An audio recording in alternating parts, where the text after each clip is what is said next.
Praise the Lord. Thank you, Jesus. Hallelujah. தூங்குறவங்களா ஹல்லேலூயா சொல்லாமா? ஹல்லேலூயா. இவ்வளோ நேரம் ஜாம்பவான்கள்லாம் பேசினாங்க. கிட்டத்தட்ட 6 பேர் கர்த்தருடைய வார்த்தையை கொண்டு வந்தாங்க. நிச்சயமாக கர்த்தர் அவர்களுடைய ஆசீர்வதிக்கட்டும். இன்னைக்கு நம்ம தேவனுடைய வார்த்தைக்குள்ளே போகிறதுக்கு முன்னாடி ஒரு சிறிய ஜெபம் எடுத்துட்டு எப்பயும் நம்ம போகிற மாதிரியே லைனில் போகலாம். இல்லையா? கண்களை மூடி ஜெபம் பண்ணலாம். உன்னதத்தில் வாசமாக இருக்கிற எங்கள் ஜீவனுள்ள நல்ல தகப்பனே, அப்பிரோஜனமுள்ள ஒரு மனுஷன் ஆண்டவரே, என்னை இந்த நேரத்தில் நீர் கொண்டு வந்ததற்காக உமக்கு நன்றி செலுத்துகிறோம். இந்த வேளையிலும் கூட ஆண்டவரே, என்னை முழுவதுமாய் உம்முடைய சமூகத்தை நான் ஒப்பு கொடுக்கிறேன். ஆவியானவர் தாமே என்னை ஆட்கொண்டு நடத்தபடியாக நான் ஜெபிக்கிறேன். எல்லாவற்றையும் உம்முடைய பாதத்தை நான் ஒப்பு கொடுக்கிறேன்.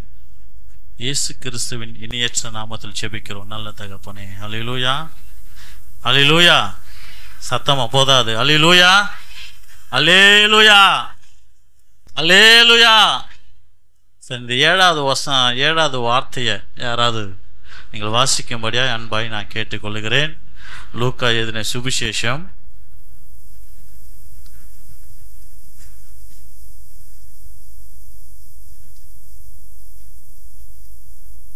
23 44 46.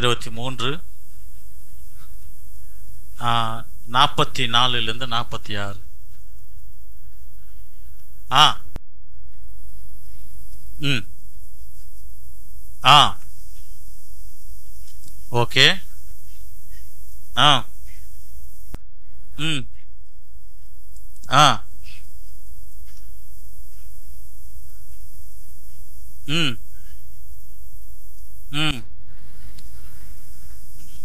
ஓகே, போதும்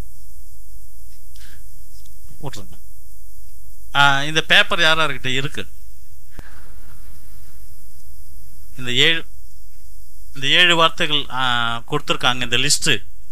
ஏன்னா இது நம்ம பாஸ்டையா தெரிந்து போட்டாரா தெரிந்து போடலையான்னு தெரில. ஆனால் இதுலேருந்து ஒரு சத்தியம் இருக்குது, அதனால் சொல்ல வரேன். இந்த பேப்பர் யாருக்கிட்ட இருக்கு? எல்லாருக்கிட்டையும் இருக்கா? கொஞ்சம் காட்டுங்களேன். சரி. இதில் ஐ டைட் ஃபார் வாசிங்கம்மா. வாசிம்மா, கவிதா வாசி. I did this for you அப்படின்னு அர்த்தம். உனக்காக சொல்லுங்களேன். నీ కోసము ఏం చేసిండు? தியாகமும். என்ன பண்ணார்? தியாகம் பண்ணார்ல. அப்பா ரொம்ப தியாகம் பண்ணார். சரி, அவர் எப்படியெல்லாம் தியாகம் பண்ணார் அப்படின்னு இன்னைக்கு நம்ம பார்க்க போகிறோம். இன்னைக்கு சில வரலாற்று மூலியமாக நம்ம வேதத்திலேருந்து பார்க்க போகிறோம். உண்மையாலுமே I did this for you, நான் உனக்காக எல்லாவற்றையும் செய்து முடித்திருக்கிறேன். எப்படி அவர் செய்து முடித்து இந்த லூக்கா 23 சொல்லப்பட்ட வசனத்தை இயேசு நிறைவேற்றி முடித்தார் என்பதை நாம் பார்க்க போகிறோம். இயேசு அந்த வார்த்தையில் என்ன சொல்றாரு? பிதாவே, உம்முடைய கைகளில் என் ஆவியை ஒப்பு கொடுக்கிறேன் என்று சொல்லி ஜீவனை விட்டார். அல்லேலூயா, அல்லேலூயா. இன்னைக்கு இப்போ உங்களுக்கு ஒரு கொஸ்டின் கேட்க போறேன் நான். இயேசுவை சிலுவையில் அறைந்தது யார்?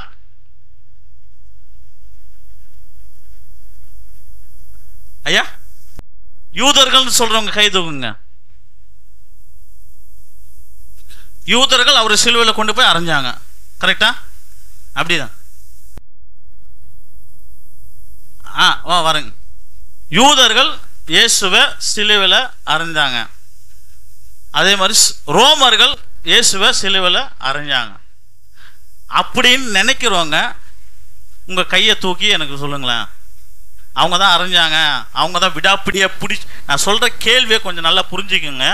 அவங்க தான் இயேசு கிறிஸ்து வலுக்கட்டாமல் பிடிச்சின்னு போய் அடித்து உடைச்சி எல்லாத்தையும் செஞ்சு முடிச்சிட்டாங்க அப்படின்னு சொல்கிறவங்க கொஞ்சம் கை தூக்குங்க. தூக்குனாலும் இவங்ககிட்ட கஷ்டம், தூக்குனாலும் இவங்ககிட்ட கஷ்டம். இவன் என்ன சொல்ல போறான்னு தெரியாது.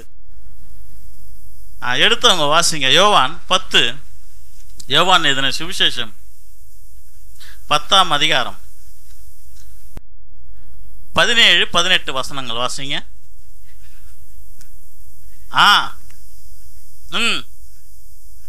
ஒரு நிமிஷம் பிரதர்.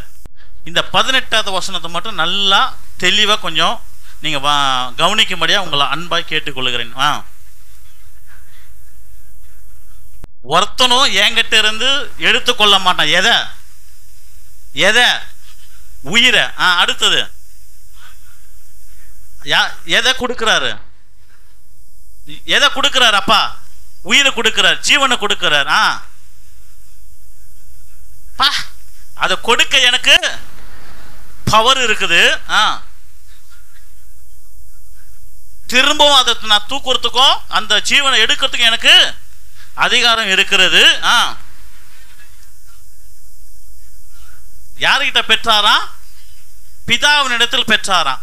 அப்போ இப்போ இயேசு கிறிஸ்துவ சிலுவையில தன்னை ஒப்பு கொடுத்தாரா? யூதர்கள் ரோமர்கள் அறிஞ்சாங்களாம். இப்போ புரியுதுங்களா? பாயிண்ட் இங்க வருதுங்களா? ஒருத்தனும் இயேசு கிறிஸ்துவோட உயிரையோ ஜீவனோ எடுக்க முடியாது. அது எவனுக்கும் அதிகாரம் கிடையாது, பிசாசுக்கும் கிடையாது, எவருக்கும் கிடையாது. அவரா கொடுத்தாதான் உண்டு. அல்லேலூயா. அப்படி அவர் கொடுக்கிறார்னா இந்த உலகத்தின் ஜனத்தின் மேல அவர் எவ்வளவு அன்பா இருக்கிறார் என்பதை நீங்கள் கொஞ்சம் யோசிக்கும்படியாய் தாழ்மையா வேண்டுகிறேன். அல்லேலூயா, அல்லேலூயா. சரி, அவர் தன்னுடைய ஜீவனை கொடுக்க ஆயத்தம் ஆயிட்டாரு. இந்த உலகத்தின் பாவத்தை சுமந்து தீர்க்க வந்த தேவ நல்லா சொல்லுங்க, யார் அவரு? இந்த உலகத்தின் பாவத்தை சுமந்து தீர்க்க வந்த தேவ ஆட்டுக்குட்டி. பழைய ஏற்பாட்டு காலத்துல ஒரு மனிதன் பாவங்களை செய்தா நியாய பிரமாணத்தின்படி ஒரு ஆட்டையோ ஒரு மாட்டையோ அவர்கள் பலியிடும் பொழுது அந்த ஆட்டின், இன்னைக்கு கூட நம்ம நிறைய இடத்துல பார்க்கிறோம், அந்த ஆட்டின் ஒரே வெட்டில வெட்டி தலை துண்டாக்கி மொத்த ரத்தமும் வெளியே வரணும். அப்பதான் அவன் செஞ்ச பாவத்திற்கு நிவாரணம் கிடைக்கும், விமோசனம் கிடைக்கும்னு பழைய ஏற்பாட்டு காலத்துல சொல்லப்பட்டிருக்கிறது, நியாய பிரமாணத்தில் சொல்லப்பட்டிருக்கிறது. சரி, யூதர்களுடைய தண்டனைகள் என்னென்ன தெரியுமா உங்களுக்கு? யூதர்கள் என்னென்ன தண்டனை யூஸ் பண்ணாங்க தெரியலையா? ஒன்று, ஒரு மனிதன் குற்றவாளி என்று நிரூபிக்கப்பட்டால் அந்த யூத பிரமாணத்தின்படி, நியாய பிரமாணத்தின்படி அவன் கல்லெறிந்து கொல்லப்படணும். அல்லேலூயா, அல்லேலூயா. இரண்டாவது, ஒரு ஸ்திரீயை விபச்சாரத்தில் கண்டுபிடிக்கும் பொழுது மோசேயின் நியாய பிரமாணத்தின்படி அவன் என்ன செய்யப்படணும்? கல்லெறிந்து கொல்லப்படணும். இரண்டாவதாக அவன் தலை துண்டிக்கப்பட்டு கொல்லப்படணும். அவன் தலை துண்டிக்கப்பட்டு சிரசேதம் பண்ணப்பட்டு மரிக்கணும். மூன்றாவதாக வாரினால் அடித்து அந்த குற்றத்திற்கு அவர்களை மரணத்துக்குள்ளாக உட்படுத்துவார்கள் யூதர்கள். இப்போ பலியாய் வந்த பஸ்கா பலியாக, பஸ்கா ஆட்டுக்குட்டியாக வந்த இயேசு கிறிஸ்து தன்னுடைய சரீரத்தில் இருக்கிற மொத்த ரத்தத்தையும் வெளியே கொண்டு வந்தாதான் பாவத்திற்கு நிவாரணம் கிடைக்கும். இந்த யூதர்கள் நியாய பிரமாணத்தின்படி அந்த தண்டனைகளை இயேசு கொடுத்தா இந்த பாவ நிவாரண பலி என்பது முழுசாய் நிறைவேறாது. ஆகவேதான் இயேசு கிறிஸ்து எந்த ஒரு தண்டனையை அவர் தானே ஏற்றுக்கொண்டார் என்று நாம் பார்க்கும் பொழுது சிலுவையின் மரணத்தை ஏற்றுக்கொண்டதாய் நாம் சரித்திரத்திலே நாம் பார்க்கிறோம். இந்த சிலுவையின் மரணத்தை கொடுக்கக்கூடிய அதிகாரம் பெற்றவர்கள் யார் என்று சொன்னால் யூதர்கள் அல்ல, ரோமர்கள் தான் இந்த அதிகாரத்தை தங்களுடைய கரங்களிலே வைத்திருந்தார்கள். ஓகேவா? சரி, இந்த யூதர்களுக்கும் இந்த ரோமர்களையும் இயேசு கிறிஸ்துவ தன்னை எப்படியாவது சிலுவையில அர்ப்பணிக்கணும்னு சொல்லி இயேசு கிறிஸ்து முடிவு எடுத்துட்டாரு. அது எப்படி நிறைவேற்றணும் என்கிற ஒரு திட்டத்தை அவர் செயல்படுத்த ஆரம்பிக்கிறார். சாதாரண நான் ஒரு மனுஷன் இருக்கேன், என்னை வேணுமிட்ட போலீஸ் பிடிச்சின்னு போயிடுவாங்களா? ஏதாவது வேணுமிட்ட என்ன ஏதாவது பிடிச்சின்னு போவாங்களா? என்ன நான் ஏதாவது என்ன செஞ்சுருக்கணும், தப்பு செஞ்சுருக்கணும், அப்போதான் எனக்கு தண்டனை கிடைக்கும். தப்பே செய்யாம நான் தப்பே செய்யாம இருந்தா எனக்கு தண்டனை கிடைக்குமா? ஆனா இயேசு கிறிஸ்துவை பத்தி வேதம் என்ன சொல்லுகிறது? ஒரு குற்றமும் செய்யாத ஒரு தேவ மனிதர். அப்போ ஒரு குற்றமும் செய்யாத தேவ மனிதனா இருக்கிற இயேசுவுக்கு யூதர்கள் ரோமர்கள் எப்படி தண்டனையை நிறைவேற்றுவார்கள்? எப்படி நிறைவேற்றுவாங்க பிரதர்? எப்படி செய்வாங்க? இதுக்கும் இயேசு கிறிஸ்து தான் திட்டத்தை செயல்படுத்த ஆரம்பிக்கிறார். ஏன்னா அந்த யோவான்ல நான் பார்க்கிறோம், அவருடைய ஜீவனை எடுக்கவும் கொடுக்கவும் அதிகாரத்தை பிதாவினிடத்தில் அவர் பெற்றிருக்கிறார். ஆகவே யூதர்களாகட்டும் ரோமர்களாகட்டும் யாருமே அவருடைய சரீரத்தை அவருடைய ஜீவனை எடுக்க அதிகாரம் கிடையாது. இன்க்ளூடிங் பிசாசு. என்னன்னா இவர் கொடுத்தாதான் உண்டு, இவர் செயல்படுத்தினாதான் உண்டு. இவர் பஸ்கா பண்டிகை நாளில சரியாக அந்த வெள்ளிக்கிழமை நாளில சரியாய் மாலை 3 மணி அளவில் தன் சரீரத்தில் இருக்கிற மொத்த ரத்தமும் சிந்தப்பட்டு பஸ்கா ஆட்டுக்குட்டியாக இவர் மரித்தால்தான் பாவத்திற்கு விமோசனம் கிடைக்கும் என்பதை இயேசு மிக தெளிவாய் உணர்ந்திருந்தார். அல்லேலூயா, அல்லேலூயா. ஆகவே தான் அவர் சில திட்டங்களை செய்ய ஆரம்பிக்கிறாரு. எடுத்தவங்க வாசிங்க, மத்தேயு எழுதின சுவிசேஷம் 21ஆம் அதிகாரம்.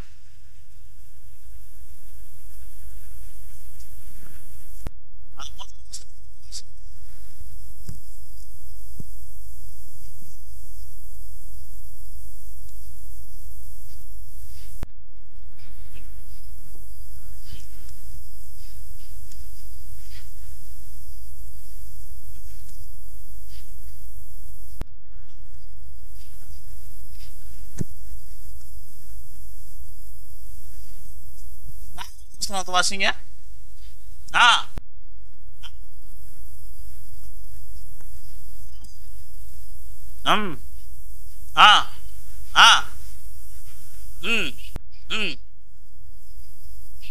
ஆமென். போதும் நல்ல கவனிங்க. கழுதைக்கு நிறைய பேர் அது தாழ்மை உள்ளது, அது சாந்த குணம் உள்ளது, அது பொறுமையா இருக்கும், அது என்னது பாரத்தை சுமக்கும், அது அப்படி பண்ணும். அதனாலதான் இயேசு கிறிஸ்து அந்த கழுதியை தேர்ந்தெடுத்தார். தவறான கணக்கு அது ஏதோ பேசுறது. உண்மையிலே நடந்த விஷயம் என்ன தெரியுமா?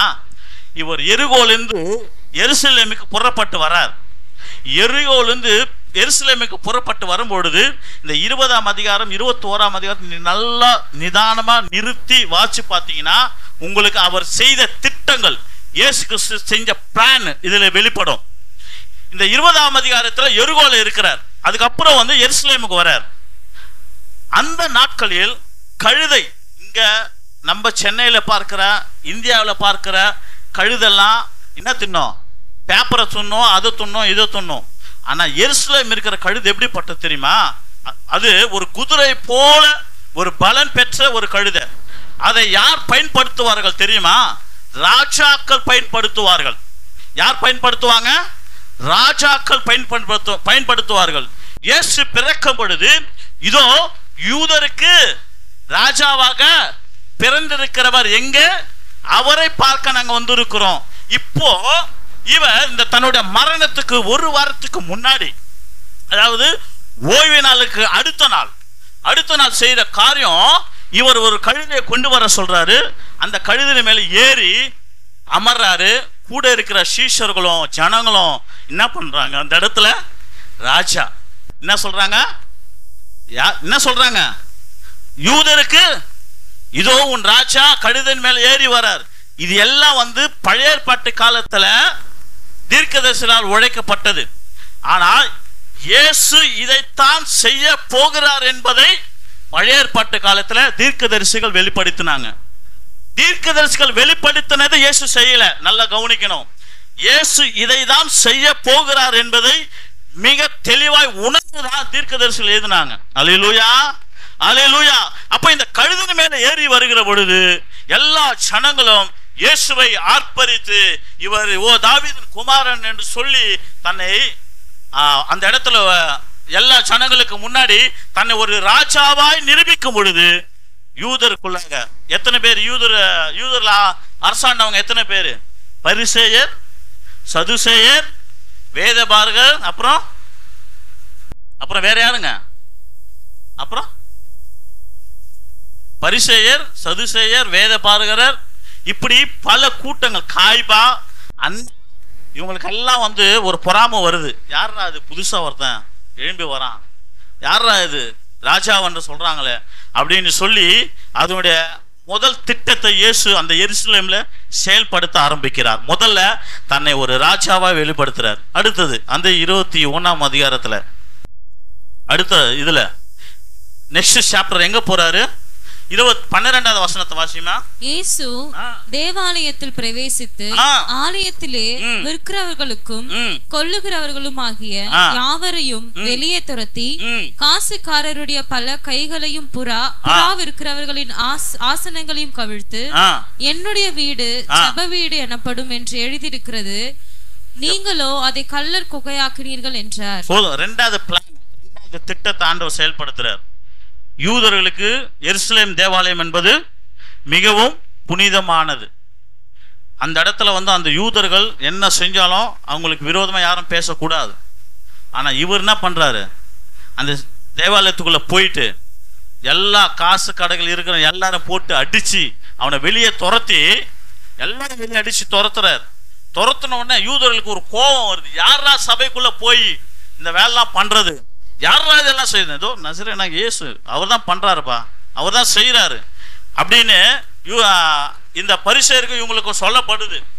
அப்போ அதுக்கப்புறம் இன்னொரு சாப்டர் நடக்குது. அந்த 14வது வசனம்.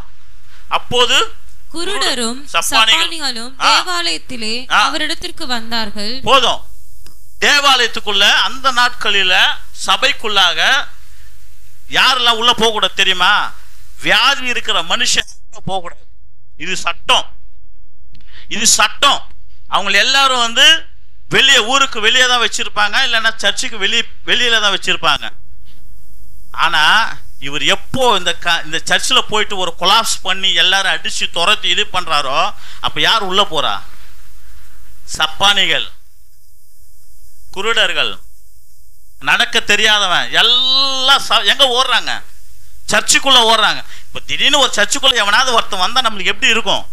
இதே நிலைமை தான் யூதர்களுக்கு அந்த நாள்ல இருந்தது, அன்னைக்கு இருந்தது. யாராவது சர்ச்சுக்குள்ள போயிட்டு இந்த மாதிரிலாம் பண்றாங்க. அடுத்தது எடுத்துங்க வாசிங்க.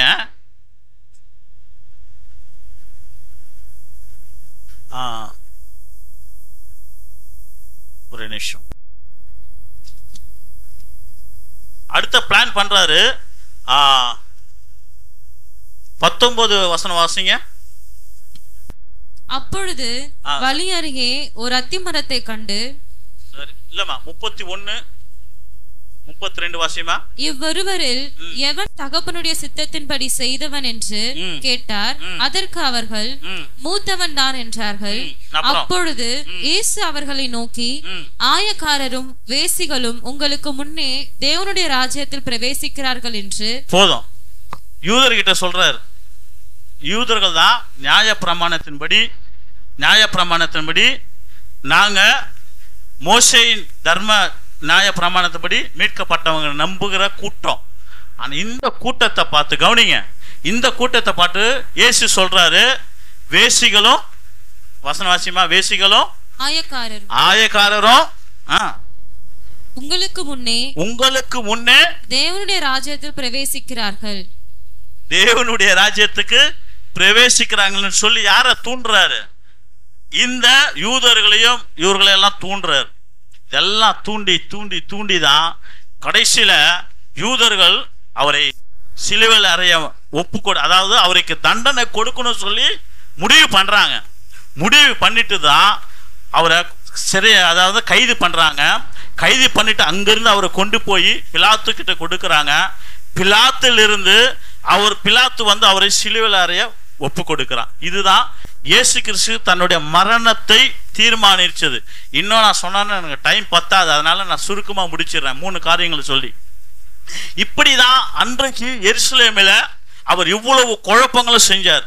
எதற்காக இயேசு இவ்வளவு குழப்பங்களை எருசலேமில் செஞ்சார் அப்படின்னா, சரியாக அவர்களுக்கு வருகிற வெள்ளிக்கிழமை யூதர்களுக்கு பஸ்கா பண்டிகை ஆரம்பமாகுது.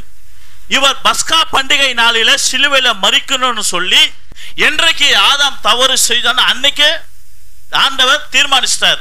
இயேசு ஒரு பஸ்கா ஆட்டுக்குட்டியாக மரிக்க வேண்டும் என்பதை தீர்மானிச்சிட்டார். அப்போ இவர் பஸ்கா பலியாக மரிக்கணும் அப்படின்னா அந்த பஸ்கா பண்டிகை நாள் இருக்கணும். அந்த பஸ்கா பண்டிகை நாளுக்குள்ளாக இயேசுவை சிலுவையில அறையணும். இதுக்காக தான் இயேசு இவ்வளவு பிளானும் பண்ணி இவ்வளவு காரியங்களும் செஞ்சு தன்னை சிலுவையிலே அறைய ஒப்பு கொடுத்தார். அல்லேலூயா, அல்லேலூயா. அவரை சிலுவையிலே அறையும் பொழுது அவரை ஆணி அடிக்கப்பட்ட இடம் இங்கே கிடையாது, இந்த இடம். இந்த இடத்துல அவர் ஆணி ஒவ்வொரு இடமும் டங்கு டங்குன்னு அடிக்கும் போது, அந்த ஆணி வெளியில வரும்போது அந்த சதையோடு கூட அந்த மாம்சத்தோடு கூட வெளியே வந்துடும். 2 கரத்திலையும் இயேசு கிறிஸ்துவை அப்படிதான் அரைஞ்சாங்க சிலுவையில. அப்புறம் 2வது காலில் எங்க அரைஞ்சாங்கன்னா, அந்த விரல் இருக்கல அந்த இடத்துல கிடையாது, அதுக்கு மேல அந்த இடத்துல 1.5 அடி ஆழமுள்ள ஒரு ஆணி, அதை வச்சுதான் அவர் ஒவ்வொரு வாட்டி அடிக்கும் போது அந்த நரம்புல பட்டு வலி வலி வலி வலி வலி தாங்க முடியாம தன்னுடைய சரீரத்தை ஆண்டவர் உனக்காக எனக்காக ஒப்பு கொடுத்தார். அல்லேலூயா. இது எல்லாம் தான் இயேசு செயல்படுத்தி, இவை எல்லாவற்றையும் நான் செஞ்சு முடிச்சுட்டான் பிதாவே, இனி என்னுடைய ஆவியை நான் யார் கரத்துல ஒப்பு கொடுக்கிறேன்? உம்முடைய கரத்தை நான் ஒப்பு கொடுக்கிறேன். நீ சொன்ன எல்லா காரியங்களும் நான் நிறைவேற்றிட்டேன். நீ சொன்ன ஒவ்வொரு காரியத்தையும் நான் திட்டமும் தெளிவுமாய் செயல்படுத்திட்டேன் பிதாவே, இப்போது என்னுடைய ஆவியமுடைய கரத்தை நான் ஒப்பு கொடுக்கிறேன் என்று சொல்லி தன் ஜீவனை விட்டார். அல்லேலூயா, அல்லேலூயா. நீங்க நினைக்கிறீங்க இல்ல, நம்ம நினைக்கிறோம் இயேசு கிறிஸ்துவின் மரணம் என்பது ஏதோ ஒரு வருஷத்துக்கு ஒரு முறை நினைவு கூறுகிற ஒரு சடங்காச்சாரியமா மாறி போச்சு. இன்னைக்கு கிறிஸ்தவர்களுக்குள்ளாக வருஷத்துக்கு ஒரு முறை அது சடங்காச்சாரியமாய் நினைக்கிற ஒரு நாளா மாறி போச்சு. ஆனா ஒவ்வொரு நாளும் இந்த வேதத்தை நீங்க வாட்சி பார்த்தீங்கன்னா, நீங்க மத்தேயு 20:21 தொடர்ந்து நீங்க வாட்சி பார்த்தீங்கன்னா, அவர் செய்த காரியங்கள் ஒவ்வொன்றும் விளக்கப்பட்டு இருக்கும். இயேசு அவ்வளவாய் நமக்காய் ஜீவனை கொடுத்தார்.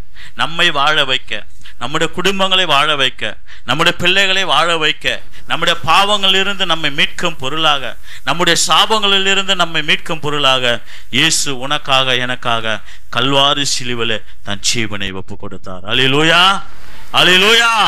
இந்த ஒரு சடங்காச்சாரமா இல்லாம அவர் செய்த தியாகத்தை நாம் நினைவு கூர்ந்து, அவர் செய்த அந்த பாடுகளை நினைவு கூர்ந்து, நாம் அவருக்காக ஒரு உண்மையான ஒரு வார்த்தையில வாழும் பொழுது, உண்மையான ஒரு ஜீவியத்தில் நாம் வாழும் பொழுது, இயேசு நிச்சயமாய் நம்முடைய பாவங்களை மன்னித்து நமக்கு பரலோகத்தை கொடுக்கிற ஒரு வல்லமையுள்ள தேவனாய் இருக்கிறார். அல்லேலூயா, அல்லேலூயா. போன வருஷம் நான் இதே வார்த்தை தான் பேசினேன், ஆனா அது ஒரு வித்தியாசமா இருந்தது. ஆனா இந்த வருஷம் நான் வேறு ஒரு கோணத்துல உங்க மத்தியில நான் கொண்டு வந்திருக்கிறேன். இயேசுவின் மரணத்தை யாரும் அவருக்கு கொடுக்கல, அவரே உனக்காக எனக்காக அந்த மரணத்தை ஏற்றுக்கொண்டார். அல்லேலூயா, அல்லேலூயா.